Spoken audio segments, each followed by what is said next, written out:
Video کے نیچے subscribe کے بٹن پہ کلک کریں، بیل کے آئیکن پہ کلک کیجئے تاکہ ہر نئی ویڈیو کی نوٹیفیکیشن آپ کو مل جائے۔ اعوذ باللہ من الشیطان الرجیم، بسم اللہ الرحمن الرحیم۔ یا بنی اسرائیل اذکروا نعمتی التي انعمت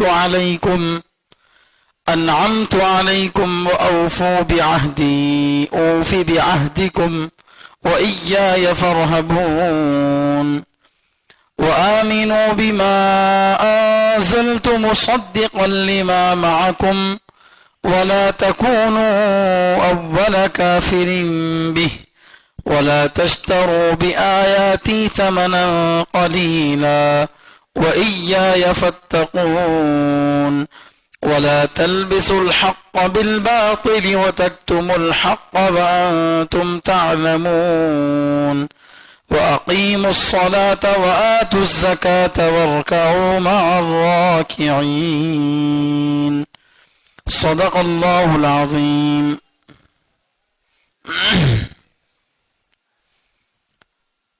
سورہ بقرہ رکوع نمبر 5 آیت نمبر 40، 41، 42، 43 ابھی آپ کے سامنے تلاوت کی گئی ہیں۔ سورہ بقرہ کا یہ 5واں رکوع ہے۔ اس سے پہلے 4 رکوعوں میں جو بات بتائی گئی ہے وہ آپ سب کو معلوم ہے۔ پہلے رکوع میں اللہ نے مومنین اور کافر ان کا ذکر کیا، انسانوں کی 2 قسمیں بتائی۔ دوسرے رکوع میں چھپے ہوئے کافر یعنی منافقوں کا تذکرہ کیا۔ تیسرے رکوع میں سارے انسانوں سے اللہ نے سارے انسانوں کو اللہ تعالیٰ نے 3 چیزوں کی دعوت دی: توحید، رسالت اور آخرت۔ پھر چوتھے رکوع میں جو ابھی مکمل ہوا ہے، اس رکوع میں نسل انسانی کی تاریخ کو اللہ تعالیٰ نے بتایا۔ انسان کو اللہ نے کس لیے پیدا کیا، دنیا میں انسانوں کو بھیجنے کا مقصد کیا ہے، اللہ کے حکام کو زمین پر نافذ کرنا، اس مقصد سے اللہ تعالیٰ نے انسان کو دنیا میں بھیجا۔ اس مقصد کو جب انسان پورا کرنے کی کوشش کرتا ہے تو شیطان اس کے پیچھے لگ کر اس کو اپنے مقصد سے ہٹانے کی کوشش کرتا ہے۔ جیسے حضرت آدم علیہ السلام کو شیطان نے اپنے مقصد سے ہٹانے کی کوشش کی، لیکن ذرا انسان ہمت کر لے، اپنے نفس پر قابو پا لے تو پھر شیطان کا مقابلہ کرنا کوئی مشکل نہیں ہے۔ شیطان کی چال وہ نافرمانوں کے لیے ہے، فرما برداروں کے لیے شیطان کی کوئی چال نہیں چلتی۔ یہاں تک 4 رکوع میں یہ باتیں آئی ہیں۔ اب یہاں سے 5ویں رکوع سے اس پارے کے ختم تک اللہ تبارک و تعالی یہودیوں اور عیسائیوں کا تذکرہ کر رہے ہیں اور ان کو ایمان لانے کی دعوت دے رہے ہیں۔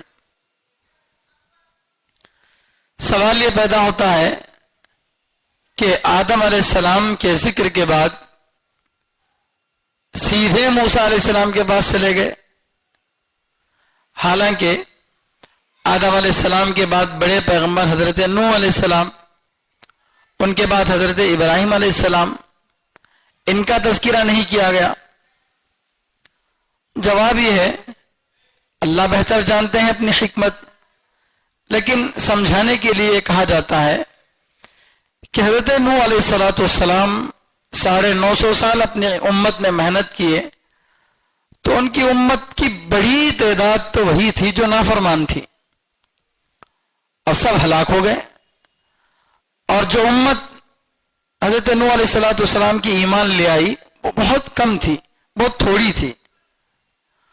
اور ایسا نہیں ہے کہ نوح علیہ السلام کی قوم پر جو طوفان آیا تھا وہ ساری دنیا پر آیا تھا اور ساری ہی دنیا پانی سے ڈوب چکی تھی، ایسا نہیں ہے۔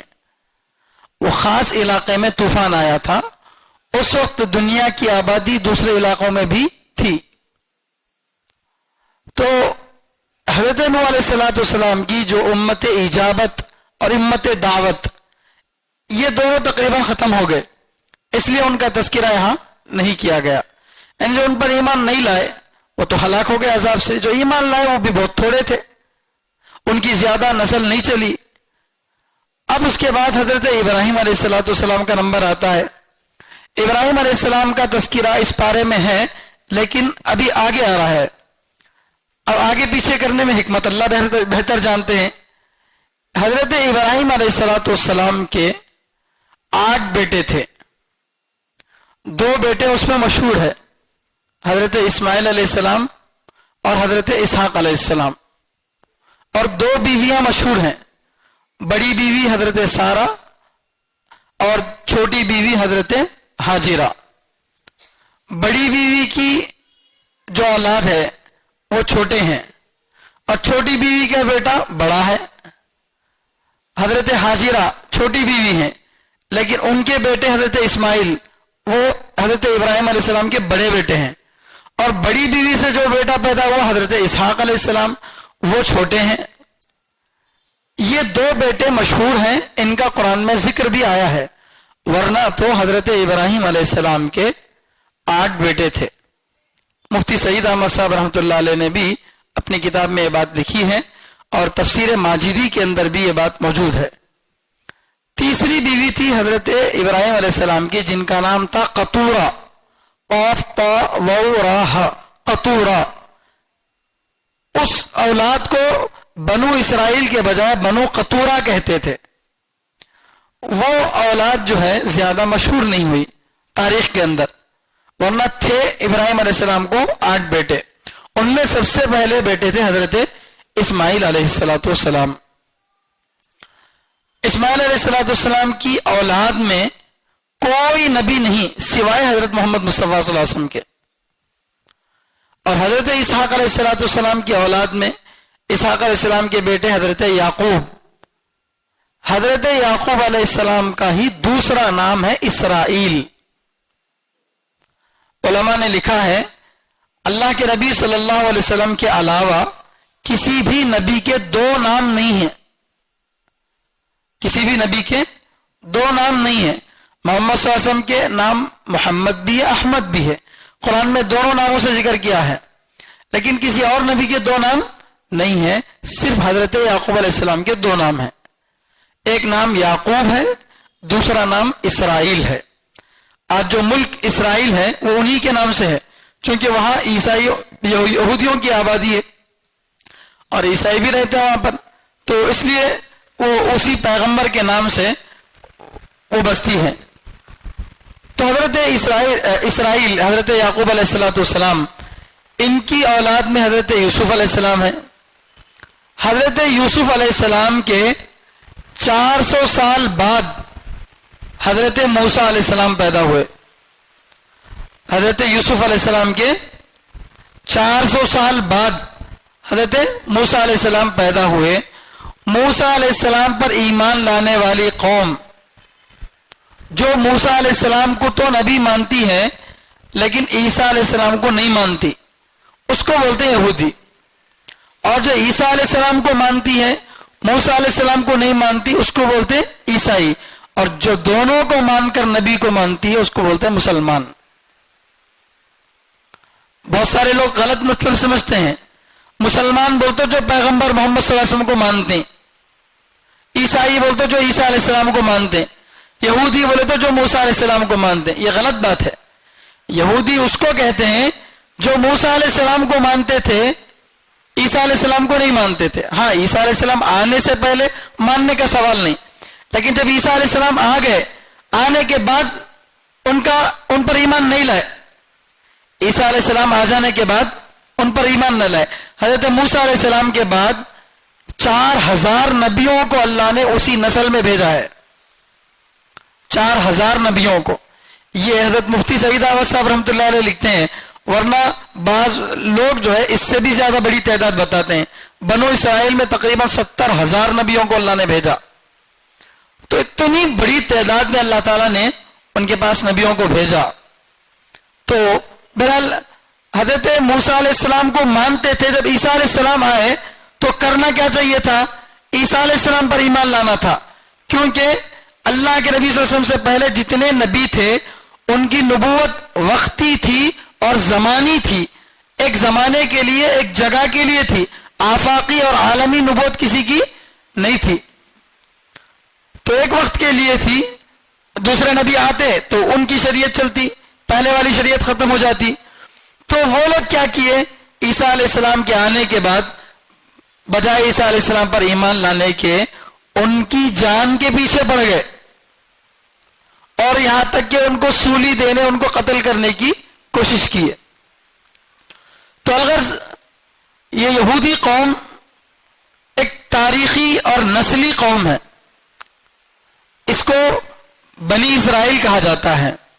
بنی اسرائیل بولے تو اس میں عیسائی بھی آ جاتے، یہودی بھی آ جاتے، دونوں بھی آ جاتے، کیونکہ اسرائیل یعنی یعقوب علیہ السلام کی اولاد میں سب سے آخری پیغمبر جو بنے وہ حضرت عیسیٰ علیہ السلام ہیں. تو اللہ کے نبی صلی اللہ علیہ وسلم تمام نبیوں میں سب سے آخر اور خاتم بنی اسماعیل ہیں، اور حضرت عیسیٰ علیہ السلام خاتم بنی اسرائیل ہیں. بنی اسرائیل میں سب سے آخری نبی. تو یہ لوگ تقریباً 4000 نبیوں پر ایمان لانے والے، 4000 نبی ان کے اندر مبعوث ہوئے. تو آپ سوچ کر دیکھیے کس قدر اللہ تعالیٰ نے اس قوم کو اعزاز بخشا. کسی گھر میں اگر ایک حافظ عالم ہو تو دوسرے گھر والے اس گھر کو عزت کی نگاہ سے دیکھتے ہیں. بھائی فلاں کے گھر میں مولوی صاحب موجود ہے، مفتی صاحب موجود ہے، مولانا موجود ہے. جس گھر میں نبی موجود ہو اس گھر کا کیا عالم ہوگا. اور جو گھرانہ نبیوں کا ہو اس پر اللہ تعالیٰ کی کتنی بے شمار نعمتیں ہوں گی. حضرت ابراہیم علیہ السلام کے بیٹے حضرت یعقوب علیہ السلام یعنی پوترے حضرت یعقوب علیہ السلام، ان کی نسل سے اللہ نے اتنے نبیوں کو جو ہے مبعوث کیا. تو توحید کے علم بردار تھے. ہر زمانے میں دین کی دعوت دینے والے نبیوں کو اللہ نے انہی میں سے بھیجا ہے. لیکن یہ قوم بہت ہی شریر، بہت ہی نافرمان اور بار بار سمجھانے کے باوجود بھی سرکشی کرنے والی قوم تھی. ان پر مختلف قسم کے عذابات آئے.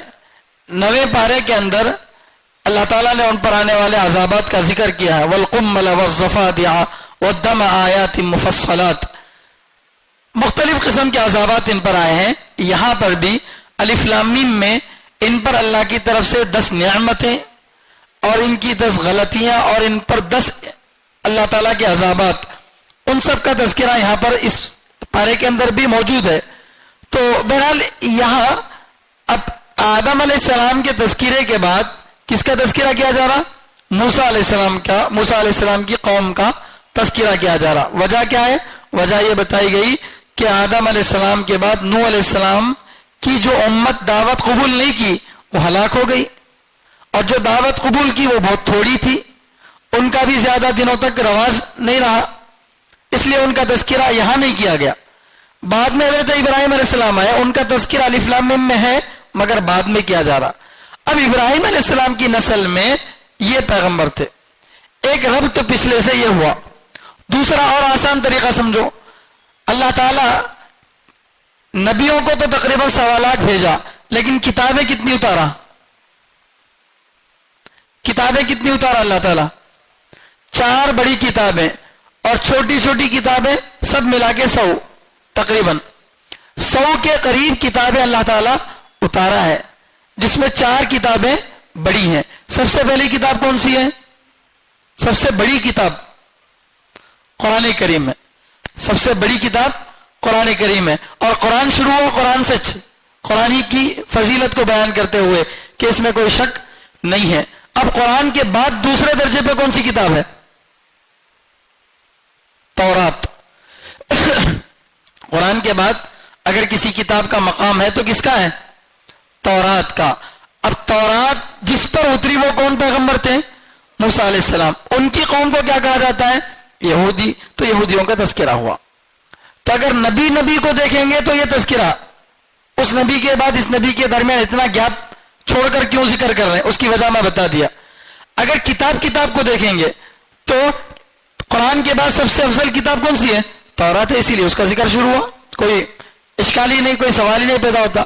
تو اس طرح سے قرآن کو ماننے والوں کو بیان کرنے کے بعد تورات کے ماننے والوں کی باری ہے.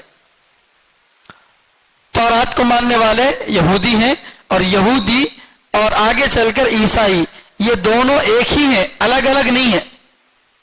یہودی عیسائی دونوں تقریباً ایک ہی ہے. ان میں سے جو لوگ عیسیٰ علیہ السلام پر ایمان لا لیے وہ عیسائی بن گئے، لیکن جو ایمان نہیں لائے وہ کیا رہے؟ یہودی رہے. میں جیسے بتایا کہ یہودی کس کو بولتے ہیں؟ جو موسیٰ علیہ السلام کو مانے، عیسیٰ علیہ السلام کو نہ مانے، دونوں کو مانتا ہے تو پھر انہیں منکر نہیں ہوا نا پیغمبر کا. تو اس لیے، اور مسلمان کس کو بولتے ہیں؟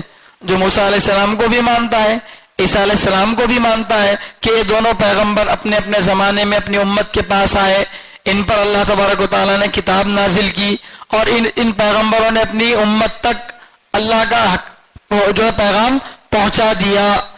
اس بات کو ہم کیا کرتے ہیں؟ مانتے ہیں. اور ساتھ میں اللہ کے نبی صلی اللہ علیہ وسلم کو مانتے ہیں. مانتے سب کو ہیں لیکن عمل ایک کی شریعت پر کرتے ہیں. مانتے سب کو ہیں لیکن عمل ایک کی شریعت پر کرتے ہیں.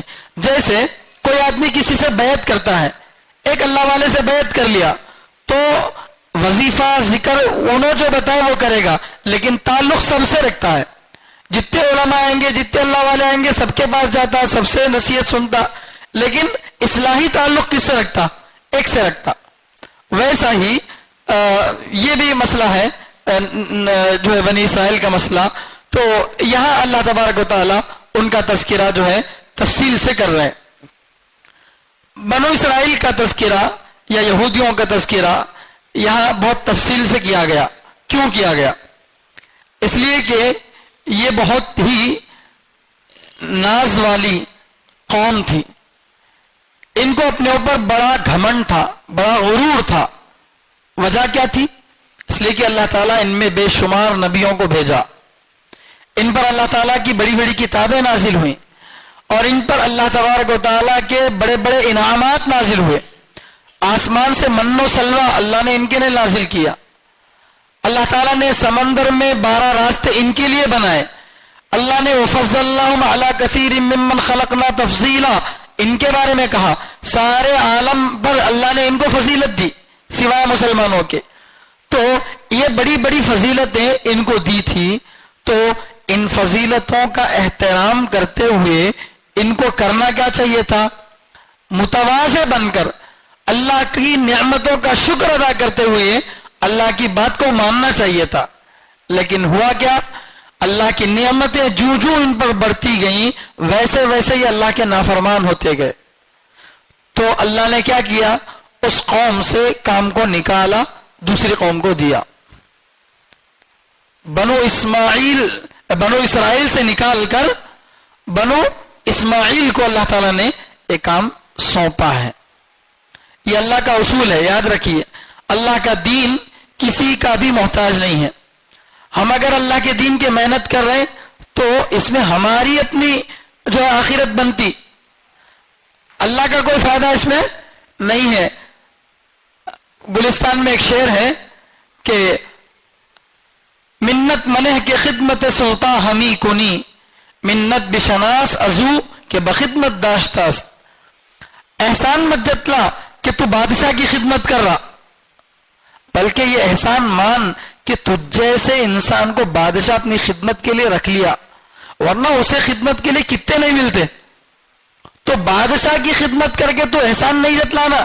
تیرے جیسے 1000 ملتے بادشاہ کو، مگر تجھ جیسے کو بادشاہ اپنی خدمت کے لیے رکھ لیا نا، احسان ماننا ہے، احسان جتلانا نہیں ہے. تو دین کا کام کرنے اللہ ہزاروں لاکھوں بندوں کو رکھا تھا، ان سب سے لے سکتا تھا، لیکن مجھ کو اللہ نے قبول کر لیا نا، یہ اللہ کا احسان ماننا چاہیے. تو ایسا ماننے کے بجائے انہوں نے کیا کیا؟ اکڑ گھمنڈ دکھایا. تو اللہ نے ان سے کام کو چھینا اور بنو اسماعیل کو اللہ نے یہ کام حوالے کیا. تو بہرحال ایک زمانے تک ان کا دنیا میں دبدبا رہا. ان کا ایک رعب رہا.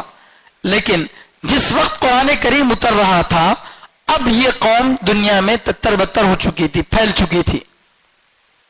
یہ صرف شام میں یا یمن میں یا ایران میں یا عراق میں خاص جگہ پہ نہیں تھی, پوری دنیا میں یہ لوگ پھیل چکے تھے. اب ان کا وہ پاور نہیں رہا جو پہلے تھا, لیکن پھر بھی دوسروں کے مقابلے میں ان کی عزت ہوتی تھی. انہی کا ایک ٹکڑا, یہ جو دنیا میں پھیل چکے تھے انہی میں کا ایک ٹکڑا مدینہ منورہ میں آباد تھا, مدینہ منورہ میں آباد تھا. اللہ کے نبی صلی اللہ علیہ وسلم کے آنے سے 800 سال پہلے سے آباد تھا. تبع بادشاہ جو مدینہ منورہ کے پاس سے گزرا تو اس بادشاہ کے ساتھ یہودی علماء موجود تھے. ابھی عیسیٰ علیہ السلام آئے بھی نہیں تھے, یہ اس زمانے کی بات ہے. ابھی عیسیٰ علیہ السلام آئے بھی نہیں تھے. اس وقت تبع بادشاہ جس کا قرآن میں ذکر ہے, وہ بادشاہ جو ایک جگہ سے جا رہا تھا, راستے میں مدینہ منورہ پڑا. اس وقت تک اس کا نام مدینہ نہیں تھا, یثرب تھا. تو اس جگہ سے گزرا تو اس کے ساتھ جو یہودی علماء تھے وہ بادشاہ کو بولے, بادشاہ یہ جگہ وہی ہے جہاں آخری پیغمبر ہجرت کر کے آئیں گے, اسی جگہ پر آخری پیغمبر ہجرت کر کے آئیں گے. تورات میں اس نبی کی ہجرت کی جگہ کی جو علامتیں بتائی گئی ہیں وہ ساری علامتیں یہاں پوری ہو رہی ہیں, وہ ساری علامتیں یہاں پر پوری ہو رہی ہیں. تو وہ بادشاہ بولا کہ پتہ نہیں وہ پیغمبر کب آئیں گے, نہیں معلوم, آج آئیں گے, کل آئیں گے, سال بعد, 2 سال بعد کب آئیں گے نہیں معلوم. ان کے انتظار میں تو ہم یہاں نہیں بیٹھ سکتے. ہاں اتنا ہے کہ میں تم سب کو جو ہے حکم دیتا ہوں کہ تم سب یہاں پر رک جاؤ, تم سب کے لیے میں یہاں پر گھر بنا کر دوں گا, بول کر وہ بادشاہ جتنے یہودی علماء اس کے ساتھ تھے سب کے لیے مدینے میں گھر بنایا اور ایک زائد گھر بنایا, اور بنا کر اس کی چابی یہودی ایک عالم کو دیا کہ اگر آخری پیغمبر ہجرت کر کے یہاں آ جائیں تو یہ گھر کی چابی ان کو دے دینا. تو یہ کہہ کر وہ بادشاہ چلا گیا اور وہ لوگ رہنے لگے یہاں تک کہ 800 سال کا زمانہ گزر چکا. اور ایک دن اللہ کے نبی صلی اللہ علیہ وسلم مکے سے نکل کے مدینہ منورہ آ رہے ہیں, اور مدینہ منورہ آئے تو ہر صحابی کی خواہش ہے کہ اللہ کے نبی صلی اللہ علیہ وسلم کا اونٹ میرے گھر کے پاس بیٹھے تاکہ مجھے اللہ کے نبی صلی اللہ علیہ وسلم کی میزبانی کا موقع ملے. لیکن وہ اونٹ تھی جو حضرت ابو ایوب انصاری رضی اللہ عنہ کے مکان کے علاوہ کسی اور جگہ بیٹھ نہیں رہی تھی. وجہ یہ تھی کہ یہ وہی گھر تھا ابو ایوب انصاری رضی اللہ عنہ کا جو بادشاہ دے کر گیا تھا. تو یہ ابو ایوب انصاری رضی اللہ عنہ کا گھر نہیں تھا, یہ خود نبی کا گھر تھا جو نبی کو 800 سال پہلے تحفے میں مل چکا تھا. تو اس لیے نبی علیہ الصلوۃ والسلام اپنے گھر میں آ کر مدینے میں رکے ہیں. تو اس قدر جو ہے ایک تاریخی قوم, تاریخی واقعات اس کے ساتھ جڑے ہوئے ہیں. بڑا ہی عجیب اس قوم کا حال ہے. اتنی اللہ تعالیٰ کی نعمتیں اس پر ہوئی ہیں مگر اس کے باوجود ان کی نافرمانیوں کو سن کر جو ہے ڈر لگتا ہے. تو اس کا تذکرہ یہاں پر اللہ تعالیٰ نے کیا. جس وقت قرآن کریم اتر رہا تھا اس وقت ان کی ایک جماعت مدینہ منورہ میں آباد تھی. تو مدینہ میں اس وقت ان لوگوں کا اگرچہ بہت زیادہ تعداد کے اعتبار سے غلبہ نہیں تھا, تعداد میں زیادہ نہیں تھے, مگر مال میں بہت زیادہ تھے, مال ان کے پاس بہت زیادہ تھا. اور اسی طرح سے علم اس زمانے کے لوگوں کے مقابلے میں ان کے پاس زیادہ تھا. تو جس قوم کے پاس مال بھی ہو, علم بھی ہو, وہ قوم کیسی مانی جاتی؟ ترقی یافتہ قوم مانی جاتی نہیں, ترقی پذیر قوم مانی جاتی. تو وہ قوم اسی لیے مشرکین عرب, اگرچہ مشرکین کی تاریخ ان سے پرانی ہے, ارے شرک نوح علیہ السلام کے زمانے سے شروع ہوا, یہ تو حضرت موسیٰ علیہ السلام کے زمانے سے آئے. اگرچہ قوم کے اعتبار سے, نسل کے اعتبار سے دیکھا جائے تو مشرکین کیا ہیں؟ پہلے ہیں. نوح علیہ السلام کے زمانے سے ود, سوا, یغوث, یعوق, نصر, یہ جو 5 اللہ والے تھے انہی کی پوجا کرتے کرتے جو ہے لوگ شرک میں مبتلا ہو گئے تھے. تو ان کی تاریخ اگرچہ پرانی تھی مگر ان کے پاس علم نہیں تھا, ان کے پاس مال نہیں تھا. تو اس لیے مشرکین ان کی عزت کرتے تھے. کیوں؟ ان کے پاس علم ہے, ان کے پاس کچھ نئی نئی باتیں ہیں. اور دوسرا یہ لوگ مالدار ہونے کی وجہ سے یہودی سارے مشرکوں کو قرضہ دے کر ان کو اپنے نیچے دبا کر رکھتے تھے. مشکاۃ شریف کے اندر روایت ہے کتاب الآداب کے اندر کہ جب کوئی یہودی راستے سے جاتا اور سامنے سے کوئی عیسائی آتا تو کیا کرنا پڑتا تھا؟ عیسائی کو راستے سے ہٹ کر نیچے اتر جانا پڑتا، فٹ پاتھ پر چلے جانا پڑتا تھا. کئی کو یہودی آ رہا تو اس سامنے سے آنے کی ہمت نہیں، انہیں مشرک کیا کرنا پڑتا؟ نیچے اتر جانا، اس کے برابر ہی نہیں کر سکتا. ایسا ایک ڈومینیشن تھا ان کا. تو بہرحال مدینے میں ان کا مالی سکہ بھی تھا اور ساتھ میں علم بھی ان کے پاس، بہرحال جو بھی ٹوٹا پوٹا تھا. ان سب کے ساتھ جادوگر بھی تھے بہت بڑے. تو اس لیے مدینے کے لوگ ان کو بہت مانتے تھے مشرکین کہ ان کے پاس کچھ ہے بول کے. اب اللہ کے نبی صلی اللہ علیہ وسلم مدینہ منورہ آئے ہیں تو اب مدینے کو آنے کے بعد بالکل شروع میں اترنے والی آیتیں ہیں. یہ سورہ بقرہ مدینے میں اترنے والی بالکل شروعات والی صورت ہے. تو مدینے کو آنے کے بعد بالکل شروع زمانے میں اترنے والی آیتیں ہیں یہ، جس میں اللہ تبارک و تعالیٰ فرما رہے ہیں اعوذ باللہ من الشیطان الرجیم بسم اللہ الرحمن الرحیم یا بنی اسرائیل، اے اسرائیل کے بچوں. بنی یہ بنو نا کی جمع ہے، بنو اسرائیل، اسرائیل کے بچے یعنی یعقوب علیہ السلام کے بچے. اب یعقوب علیہ السلام کے بچے مطلب یعقوب علیہ السلام کے بچے تو یوسف علیہ السلام تھے خالی، اور ان کے 11 بھائیاں تھے، مگر ان کی نسل پوری مراد ہے، پوری بنو اسرائیل مراد ہے. تو اے اسرائیل کی اولاد، اذکروا نعمتی اللتی، یاد کرو میری اس نعمت کو جو کہ انعمت علیکم، میں نے تم پر انعام کیا. وَأَوْفُوا بِعَهْدِي، اور پورا کرو میرا وعدہ. اوفی بعہدکم، میں پورا کروں گا تمہارا وعدہ. وَإِيَّايَ فَارْهَبُونَ، اور مجھ ہی سے تم ڈرو، اور مجھ ہی سے تم ڈرو. اب انداز دیکھیے، ان کو جس نام سے یاد کیا جا رہا ہے وہ ان کا نسلی نام تھا. ان کا اصلی نام تو یہودی اور نسلی نام بنو اسرائیل، یعنی نسل کس کی تھے؟ اسرائیل علیہ السلام کی. تو ان کا جو بنو اسرائیل نام ہے یہ نام کیسا ہے؟ نسلی، نسل کی وجہ سے. جیسے سلام خان کا خاندان بولتے، کرنول میں ایک بڑے آدمی گزرے ہیں سلام خان کا خاندان، حالانکہ انہوں نہیں رہے اب، مگر پھر بھی ان کے بچوں کو سب کیا بولتے؟ سلام خان کی فیملی بولتے، کیونکہ ایک بڑے آدمی تھے. انہی کی طرف کیا کرتے؟ باقی لوگوں کو منسوب کرتے. اویسی کا خاندان بولتے، ایک بڑا آدمی تھا، اس کی جو ہے پوری اولاد کو کیا بولتے؟ اویسی بولتے. ایسے ہی حضرت اسرائیل علیہ السلام کی اولاد ہونے کی وجہ سے ان کا جو نسلی نام تھا وہ بنو اسرائیل تھا، ورنہ ان کا مذہبی نام جو تھا وہ کیا تھا؟ یہود. ان کا مذہبی نام یہود تھا. تو ان سے اللہ تبارک و تعالیٰ کہہ رہے ہیں اے اسرائیل کی اولاد. یہاں ایک سوال ہوتا ہے کہ ان کا مذہبی نام لینے کے بجائے یہ نام کئی کو لیے؟ اسرائیل کی اولاد ایسا کیوں بولے؟ کیونکہ اسرائیل عبرانی زبان کا لفظ ہے. عبرانی زبان ایک زبان تھی جو عربی زبان سے پہلے بہت مشہور تھی. اکثر نبیوں کے نام جو ہے اسی زبان میں، ابراہیم علیہ السلام عبرانی زبان میں تھے، اسماعیل عبرانی زبان کا لفظ ہے، اسحاق عبرانی زبان کا لفظ ہے. تو اسماعیل کے معنی ہے اللہ کا بندہ، اسرائیل کے معنی کیا ہے؟ اللہ کا بندہ. تو یعقوب علیہ السلام کا نام یہاں یا بنی یعقوب کے بجائے کیا بتایا گیا؟ یا بنی اسرائیل، اے اللہ کے بندے کے بچوں. اب لفظی ترجمہ کر کے تو کیا ہوا؟ اسرائیل کا معنی اللہ کا بندہ، بنو اسرائیل کے معنی اللہ کے بندے کے بچوں، بیٹوں، یہ نام ذکر کیا گیا. وجہ کیا ہے؟ اس میں بتایا جا رہا کہ دیکھو تمہارے جو سب سے بڑے دادا تھے وہ اللہ کے بندے بن کر تھے، تبھی ان پر اللہ کی اتنی نعمتیں نازل ہوئیں.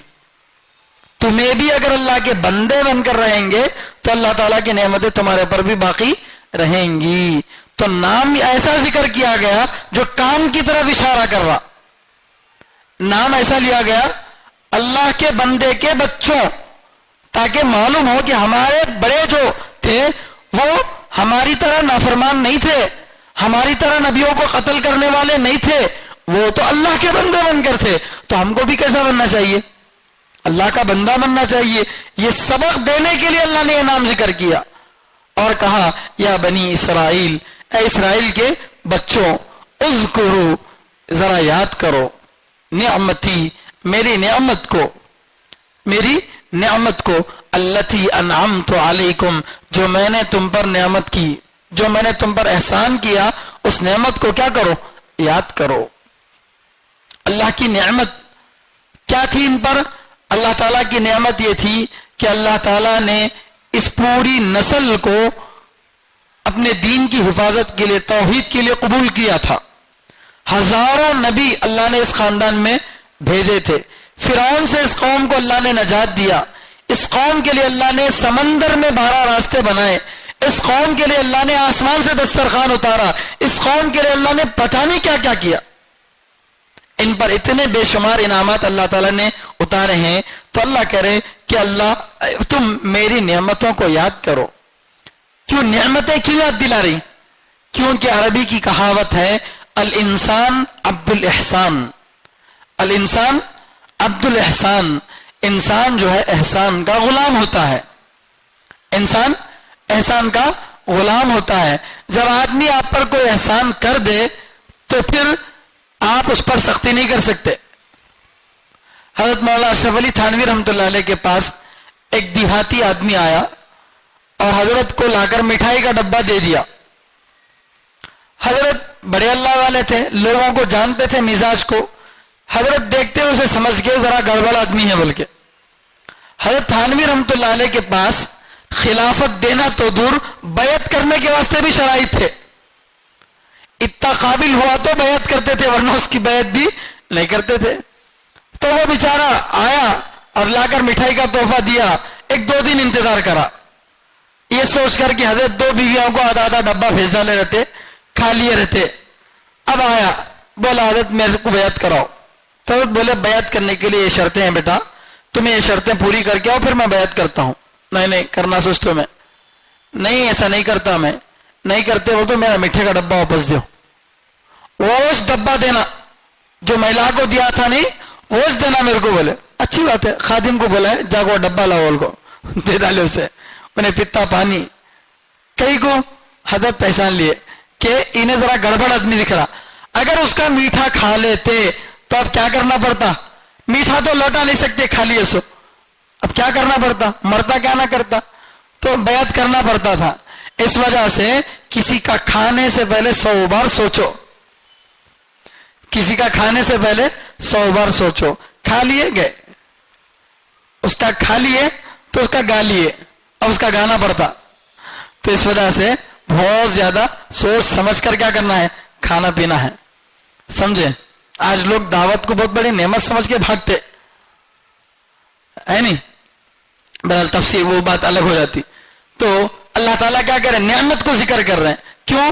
اس لیے کہ نعمت کو انسان اگر بھلا ہے، اچھا انسان ہے، تو وہ نعمت کو کبھی بھلاتا نہیں. آپ لوگوں کو بھی یاد ہوگا آپ کے ساتھ بچپن میں کبھی کسی موقع پر، کبھی سفر کے دوران یا کبھی کسی مصیبت کے وقت میں آپ کو کوئی آدمی مدد کرا ہوگا. آپ ٹھنڈ میں کانپ رہے ہوں گے، کوئی لا کر آپ کو رومال دیا ہوگا. آپ سفر میں بھوکے ہوں گے، آپ کو کوئی کھانے کی دیا ہوگا. آپ ٹرین میں سفر کر رہے ہوں گے، آپ کے پاس سیٹ نہیں تھی، کوئی آدمی آپ کو بٹھا کر اپنی سیٹ پہ بلا کر بٹھا لیا رہے گا. تو یہ چھوٹا چھوٹا احسان ہے، لیکن دل میں بیٹھ جاتا.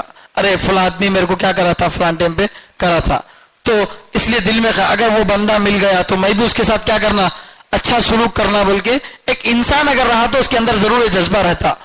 تو اللہ پہلے ان کے اس جذبے کو ابھار رہے ہیں. دیکھو اللہ کا خطاب پہلے تو ذکر اس طریقے سے کرے کہ اے اللہ کے بندے کے بچوں، نام ہی ان کے بابا کا ایسا لیے کہ جو اللہ کا بندہ ہے. تو جب تمہارے بابا دادا اللہ کے بندے تھے تو تمہیں بھی کیا بننا، اللہ کے بندے بننا. پھر دوسرے نمبر پہ چلو نسبت کا خیال نہیں کرتے تو نعمت کا تو خیال کر لو. نسبت کا اگر خیال نہیں ہے تو کم سے کم نعمت کا تو خیال کر لو. میری نعمتیں کھا کھا کے تمہارے دانت گھس گئے، ذرا یاد کرو میری نعمت کو. اتنی بڑی بڑی نعمتیں میں نے تم کو دیا، ایمان کی، توحید کی دولت تمہارے خاندان میں میں نے جاری کر دیا، بڑے دشمن سے فرعون سے میں نے تم کو بچایا، سب کچھ میں نے کیا. ذرا اس نعمت کو میری یاد کرو. کیوں؟ یاد کریں گے تو تمہارے اندر شکر کا جذبہ بڑھے گا اور پھر تم شکر کرو گے. اور شکر کا مطلب کیا؟ جزاک اللہ بولنا اندر سے نکال کے نہیں. شکر کا مطلب ہے یہاں پر اللہ نعمتیں دیے تو اللہ کی نعمتوں کا شکر یہ ہے کہ اللہ پر ایمان لانا. اللہ پر ایمان لانا. اللہ پر ایمان لا رہے نہ انہوں موسیٰ علیہ السلام کو مان رہے ہیں, اللہ کو مان رہے ہیں, پھر کہیں گا ایمان لانا سو نہیں.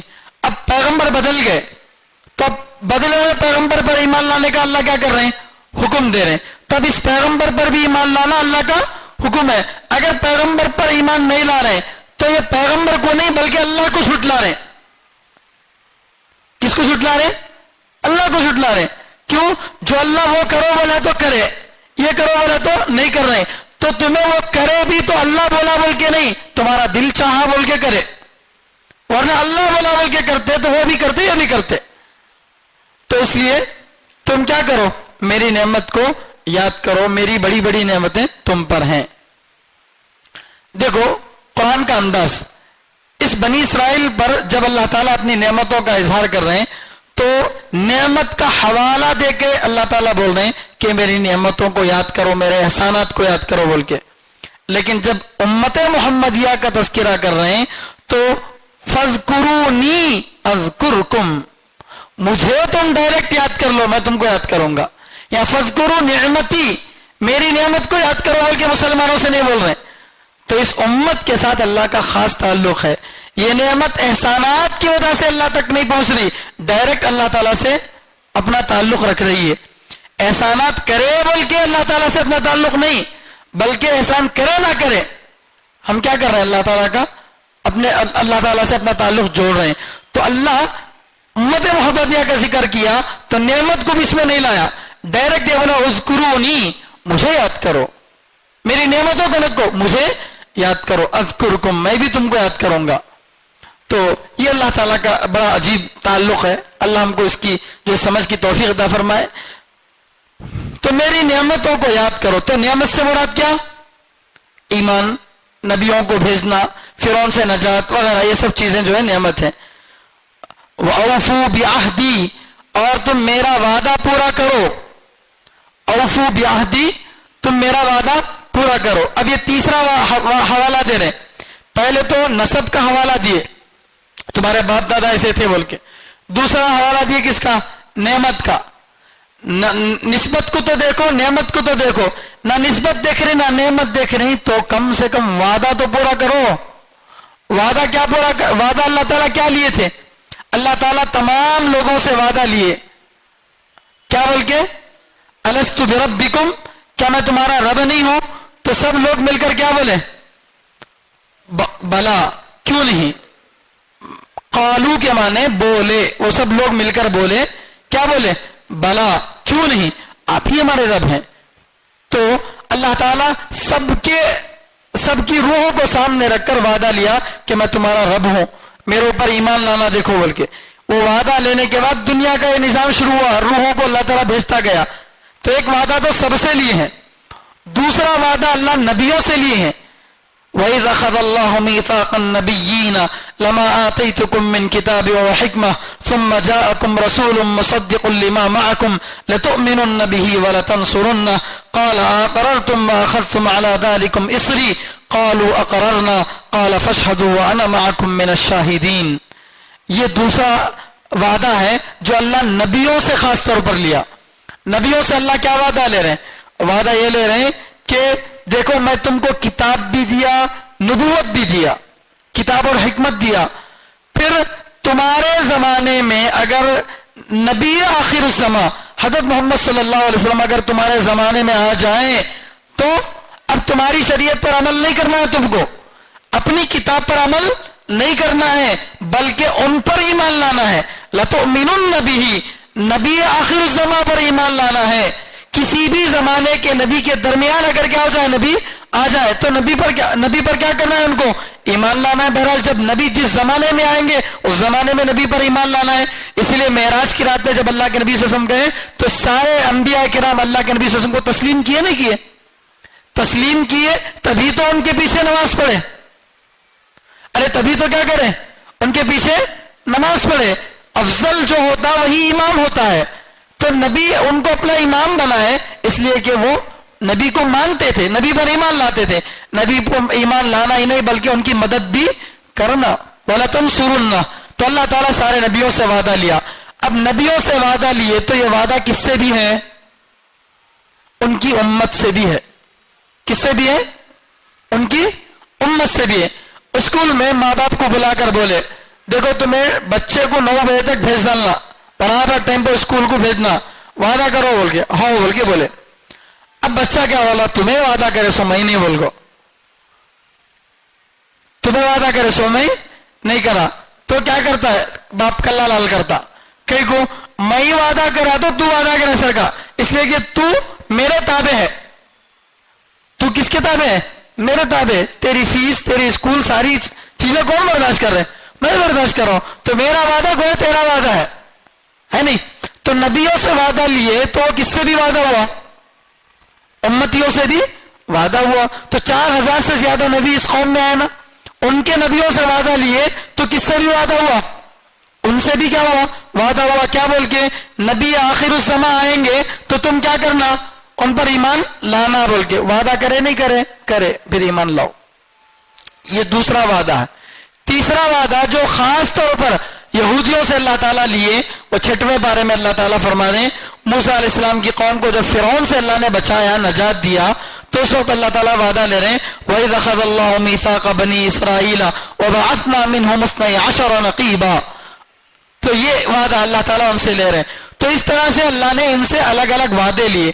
وہ وعدے اللہ تعالیٰ کہہ رہے ہیں کہ جو وعدے تمہیں مجھ سے کیے, اللہ کو مانتی بول کے سب کے ساتھ وعدہ کرے, نبی کو مانتی, آخری نبی کو مانتی بول کے تمہارے نبیوں کے ساتھ تمہیں بھی کیا کرے؟ وعدہ کرے. اور فرعون سے تم کو اللہ نجات دیا تو اب اللہ تعالیٰ کے اللہ پر ایمان لانا, اللہ کی بات کو ماننا بول کے وعدہ لیے نہیں لیے.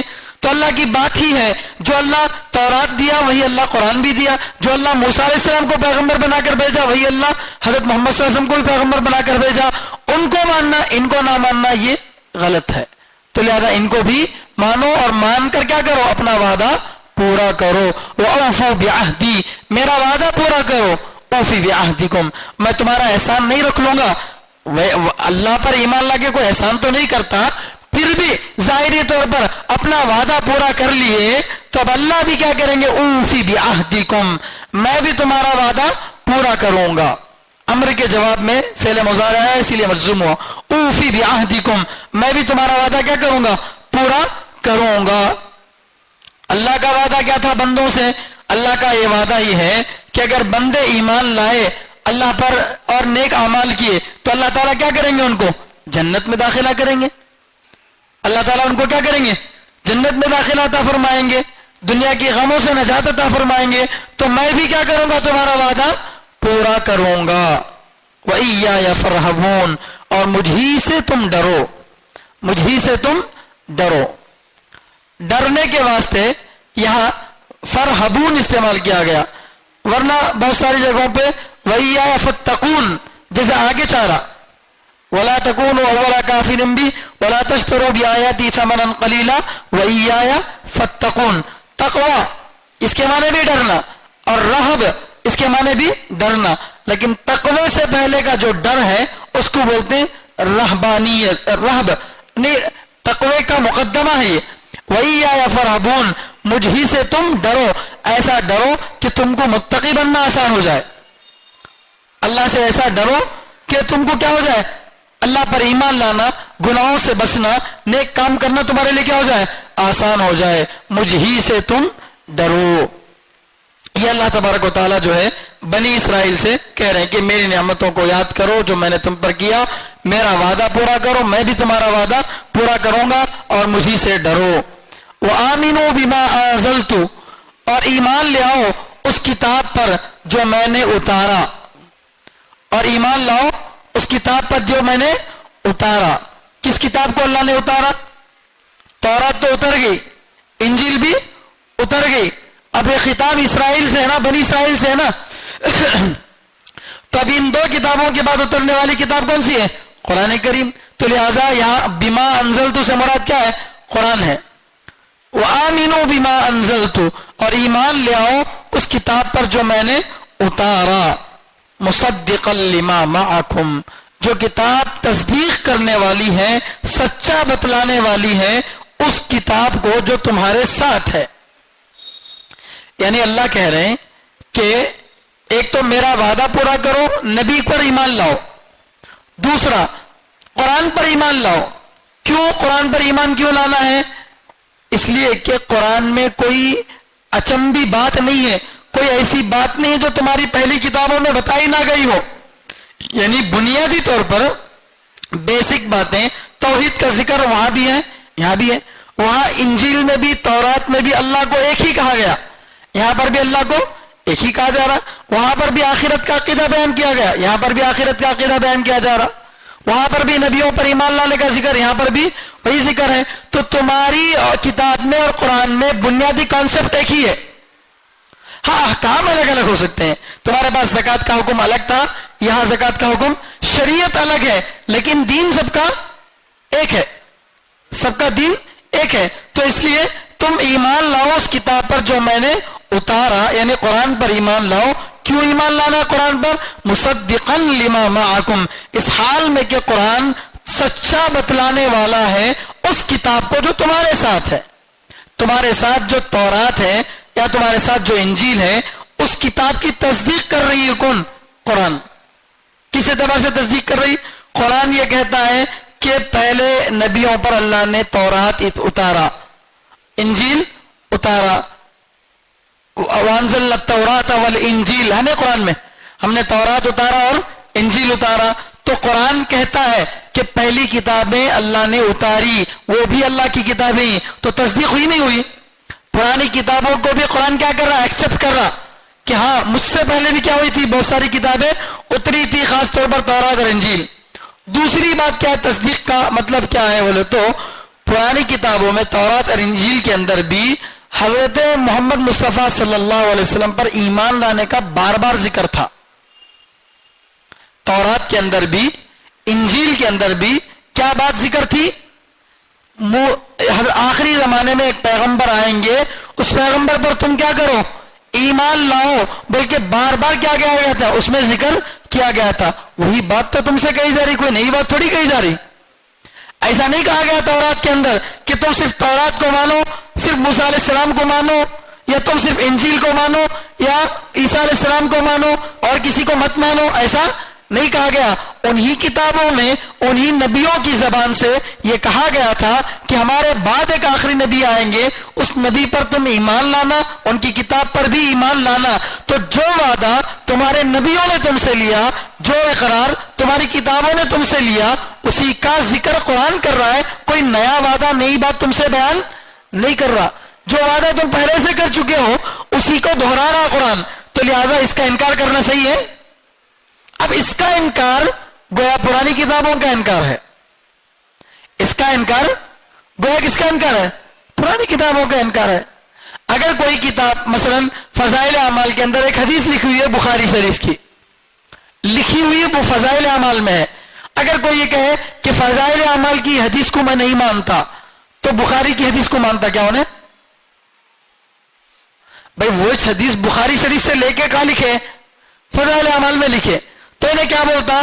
میں فضائل اعمال کے اندر یہ حدیث کو نہیں مانتا. تو یہاں نہیں مانا تو بخاری میں مانتا. یہاں انکار کر دیا تو وہاں بھی کیا ہو گیا؟ انکار ہو گیا. کیونکہ یہ حدیث آئی کہاں سے ہے؟ بخاری شریف سے ہی آئی ہے. تو یہاں کا انکار خود بخود بخاری شریف میں بھی کیا ہوا؟ انکار ہوا. تو تم قرآن میں انکار کر رہے ہو کہ ہم آخری نبی پر ایمان نہیں لائیں گے، آخری نبی کو نہیں مانیں گے. تو یہ قرآن کا یا نبی کا انکار نہیں، بلکہ تمہاری پہلی کتابوں کا انکار ہے، جس میں نبی پر ایمان لانے کا ذکر ہے، جس میں قرآن پر ایمان لانے کا ذکر ہے. تو جو وعدہ جو پہلے تم سے لیا جا چکا تھا اسی کو دہرایا جا رہا ہے، کوئی نئی بات نہیں بتائی جا رہی ہے. تو پھر اتنا زیادہ اچنبا تعجب کرنے کی ضرورت نہیں ہے. ایمان لاؤ اس کتاب پر جو میں نے اتارا، اس حال میں کہ وہ تصدیق کرنے والی ہے اس چیز کی جو تمہارے ساتھ ہے.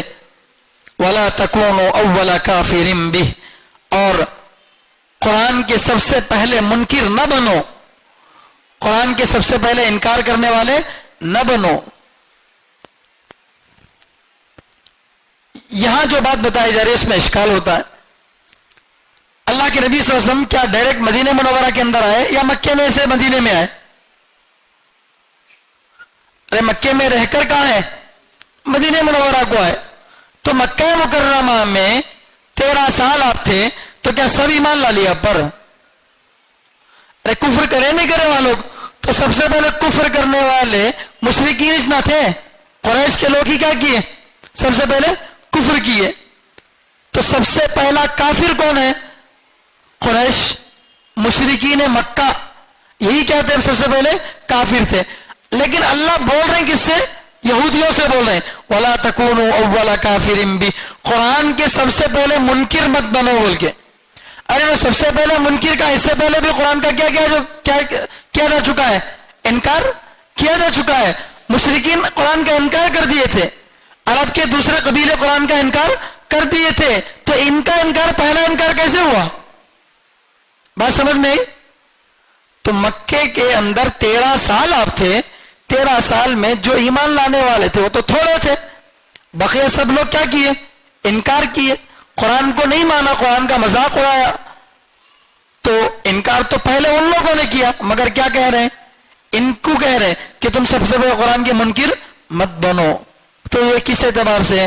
تو جواب یہ ہے کہ زمانے کے اعتبار سے تو پہلے منکر نہیں ہے، زمانے کے اعتبار سے، وقت کے اعتبار سے پہلے منکر تو نہیں ہے، کیونکہ وقت کے اعتبار سے 13 سال پہلے انکار کر دیا گیا. اس کا کس کے ذریعے انکار کیا گیا؟ مشرکین مکہ کے ذریعے قرآن کا انکار کب ہو چکا ہے؟ 13 سال پہلے ہی ہو چکا ہے. تو وقت کے اعتبار سے سب سے پہلے منکر تو کون ہے؟ مشرکین ہیں، مگر ان کے انکار کا اعتبار نہیں کیا جا رہا. کیوں؟